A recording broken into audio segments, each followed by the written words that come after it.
Alright guys, welcome back to the hand trap tier list for this month. We are keeping it simple, or basically not only for this month, but for this current meta, which is very blue eyes heavy still.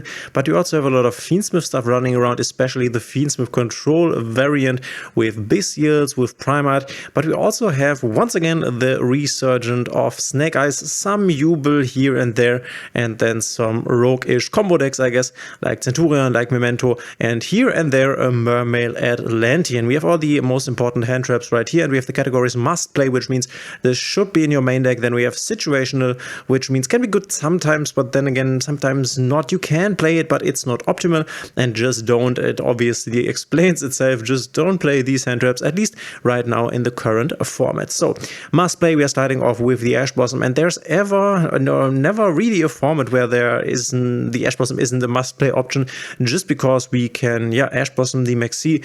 I guess without Maxi, Ash Blossom would be more situational, because we will also talk about the Mulch armies, which you can see right here in the back in a moment. But as long as we have Maxi in the game, at least at 2, Ash Blossom is nice. Ash Blossom has also some nice targets against Fiendsmith. You can Ash Blossom the Fiendsmith Requiem, you can Ash Blossom Blue Ice's Wishes for Eyes of Blue, or for example the Search for the Primate Drill Beam.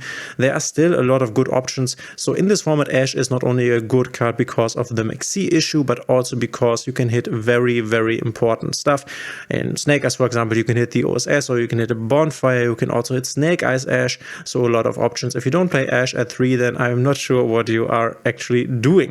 And then we have the Bystials, which honestly I would also consider not as much as Ash, but consider a must play. This is just a representation. This is Druel's Worm, but obviously if you wanted to play a Bystial package, I would suggest you go ahead and play one Magnamoot, one Druel's Worm at the minimum. And then if your deck can provide the space, which some of the decks can, for example Dragonlink could, Branded Espia could, because they can play more Saronias. They are very useful there. Decks like the Primate, Bystial, Fiendsmith Control can, Blue Eyes potentially can, a bit, I guess, but I think a small Bystial package in your deck should be there, which at least is a Magnamoot and then a Druel's Worm, because then you can use your Magnamoot Search to get a Druel's Worm for a follow-up, which is nice. If you want to play an even bigger package, you could also consider a Baldrake. Then you have 3 of every one of the Bystials minus the Saronia, which is mainly only good in Branded Espia. And then you basically don't have the problem that you, for example, have 2 Druel's Worm and you only can use 1 each turn. But the Bystials obviously super strong against Blue Eyes, White Dragons from the graveyard, also against Fiendsmith. It's very good. And then against stuff like White Forest, against stuff like Jubel, and against the Asamina engine, if you should face it, it's very good. So at the moment, Bystials are just super strong. And then there's D.D. Crow, which honestly is a situational hand trap. If there would not be the Bystials, I would say D.D. Crow is definitely a must play in this format. But we have the Bystials, which is just a better D.D. Crow. D.D. Crow obviously becomes better when we need to remove not light and dark monsters, but other stuff from the graveyard, which there is other stuff that you want to remove with D.D. Crow that you can't remove with Bystial. You could remove the Primate Drill Beam, for example, which is strong. Then in the fire decks, you could remove, I don't know, Flamebird Dragon, or maybe one of the little Snake Eyes, so Flamebird Dragon can't resummon. And all of these are nice use cases, which I think makes D.D. Crow a situational card, especially if you are low on resources and don't have ultra rare crafting points to get more of these more impactful hand traps. You could definitely go with D.D. Crows and not be too sad about it. Same goes for the Drone and Lockbird, I think, but even more so. Drone and Lockbird being one of the best situational hand traps, just because it's so good against combo decks. It's also nice against something like Blue Eyes. It can be nice against the Fiendsmith stuff if you just throw it after they add the Fabled Larry, especially if they've started with their Fiendsmith stuff and want to do other things in the background, like White Forest, for example. Then having the opportunity to basically lock your opponent's hand after they start their Fiendsmith line is kind of nice. I have to say, and once again, against every combo deck, this is super good. Also against the Snake Eye stuff. So Duel and Lockbird, it's hard to not put it in the must-play category, but I think the slots that you have should be filled with other hand traps first before considering Droll, but this might end up on the top of our situational tier list. And once again, if you don't have the ultra rare resources, go for the Droll. It's nice, especially in the lower ranks. I think it could be very nice because you will see more Rogue, and Rogue is normally more combo heavy, not always, obviously. I remember a time when my friend When I started back playing Master Duel, told me, hey, if you can't afford the Ash Blossom, just go for Duel and Lockbird. It basically does the same, he said, which obviously is not really true, but Duel and Lockbird is still very good, especially for players who don't have the ultra rare crafting points. We have the Effect Veiler, which, this is also a tough one, honestly. I think the Effect Veiler might be the card that you would consider putting in into your lineup after you have put in Infinite Impermanences. The Effect Veiler can stop a lot of things like the Fiendsmith sequence, like a Primite Ether Barrel, a lot of important things, the starter for Snake Eyes, for example, but you can also stop Kashtira stuff, you can stop White Forest starters. The ability to stop the starter, the normal summon starter, is very, very strong. Unfortunately, the Effect Veiler is not that great against Blue Eyes, so I don't know, I might even bump this down. It's nice against the Fiendsmith stuff because you can... But I guess if your opponent makes a DD Wave King High Caesar, then Imperm is way, way better because you can Imperm the Caesar on your turn and then it's basically useless. You can obviously hit the sequence, but if they make a Caesar, then the Veiler is not that great. So, okay, let's put it behind Roll and Lockbird, actually. Veiler definitely nice, but you should play Imperms before that. So, let's talk about Imperm quickly, just because we have it here. Imperm definitely something that should be in your lineup because it's such a flexible card, as I just mentioned. You can use it to stop your opponent's plays, but you can also just keep it in your hand to just basically shut down a negation of your opponent. Could also be a Baron or something, which we don't really see right now, but this is the idea of Infinite Impermanence, right? That you can just keep it in your hand on a Palooza or something and just use it on one of the interruptions on your turn, and basically the interruption is gone, which normally means if, for example, your opponent made a Baron de Fleur, then he has used a lot of resources to make the monster, or an Appaloosa with, I don't know, 3 or 4 bodies basically, then a lot of resources went into this one card and you can use one Infinite Impermanence to stop this. Also, the fact that you disenable like a column, which I think it's very sad that they show us the column which is negated because, I don't know, it belongs to the game knowledge to basically remember this. You can also take a look in the toggle bar where they basically show you what was activated where, but I understand it's for the new players, so I'm not really mad about this, but Infinite Impermanence is just so good that you should definitely have it in your lineup. It does the same as does the Effect Veiler, but it doesn't activate Talents, doesn't activate Thrust, and you can use it on your turn. Ghost Spell, a very good situational card in my opinion, stops a lot of things. Wouldn't necessarily put it in front of Effect Veiler, I think, but obviously very strong. You can hit most of the Fiendsmith stuff, which is nice. Against Blue Eyes, it is okay because you can hit the or hinder the Maiden of White from coming back from the graveyard. Against Blue Eyes, it might not be that great because if you stop like a Blue Eyes White Dragon summon, then they can just do it again and you have wasted a card, whereas they have not wasted if they have done it with True Light, for example. Against Snake Eyes, it is okay, I guess. Can stop something like Promethean Princess. You will have use cases for Ghost Spell within most decks, but the problem with Ghost Spell is that it's just not, at least in my opinion, impactful enough. It's just a little too, too unimpactful, and then you have wasted a hand card because you lose a hand card, and your opponent might also lose a hand card, but if they summon from the graveyard, then oftentimes they have the ability to do it again. Basically, with the Fiendsmith stuff, you can then obviously not in that turn resummon the Fiendsmith Engraver from the graveyard or try to resummon him, but next turn you can.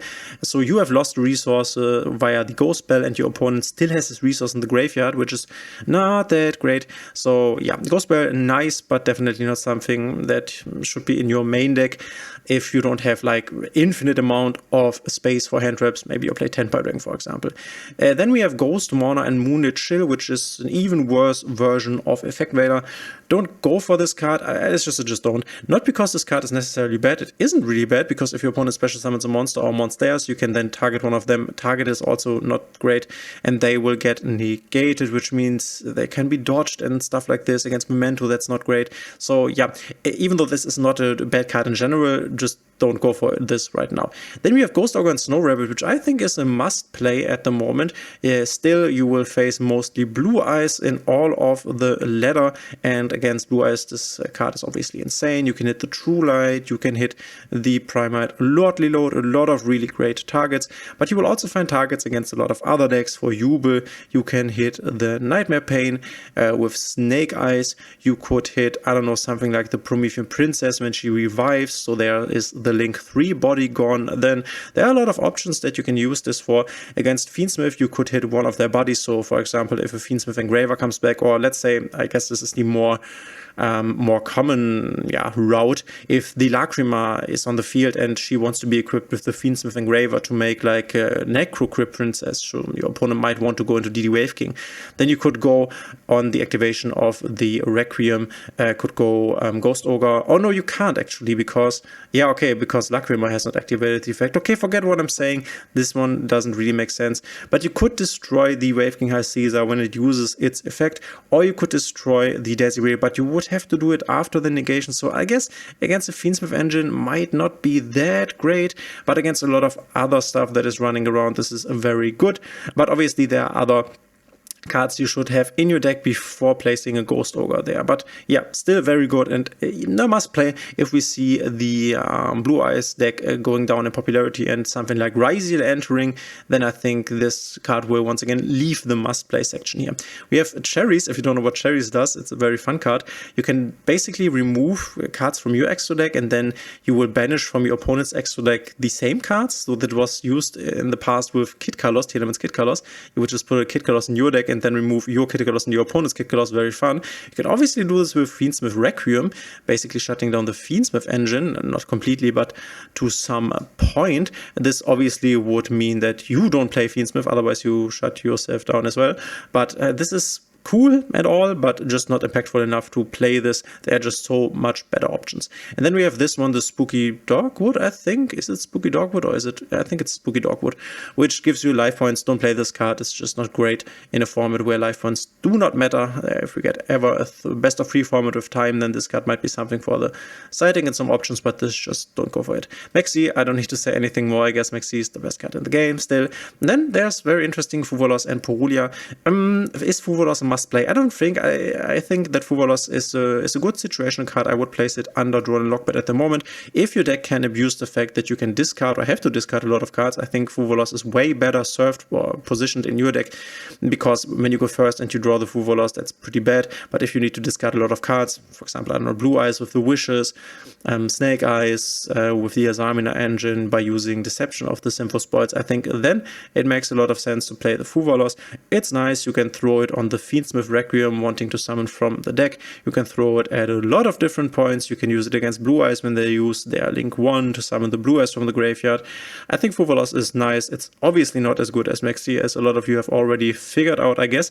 There was so much noise in the beginning. Oh no, Fuvos will wreck the game. It's so unfair, but it obviously is not. It's just strong.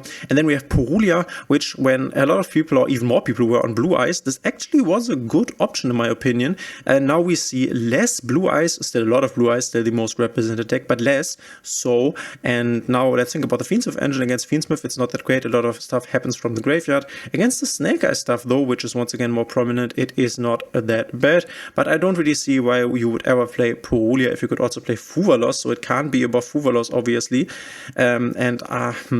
I might need to put it here over the Ghost Bell. I think I would play Porulia before I would play Ghost Bell. Is that true? It's close. It's close. Not really something for this format. Maybe in the next format when we should get Ryziel, because Ryziel summons a lot from the hand, and if Ryziel is represented a lot, this is a good option. Nibiru at the moment is a very good card, I think. I would call it somewhat of a must play. You play your Maxi. I always like to have at least one Nibiru in the deck if I have Maxi in the deck, just to have the ability to draw into it, because if you Maxi your opponent and he plays into Maxi, then it doesn't really help you to draw these low impactful hand traps like an Impermanent Ash Blossom, especially Imperm. This is obviously a problem. And what can save you is the Nibiru, obviously. So I really like this combination. And I think if you play something like the Fuvos, it's even more logical to play at least one Nibiru.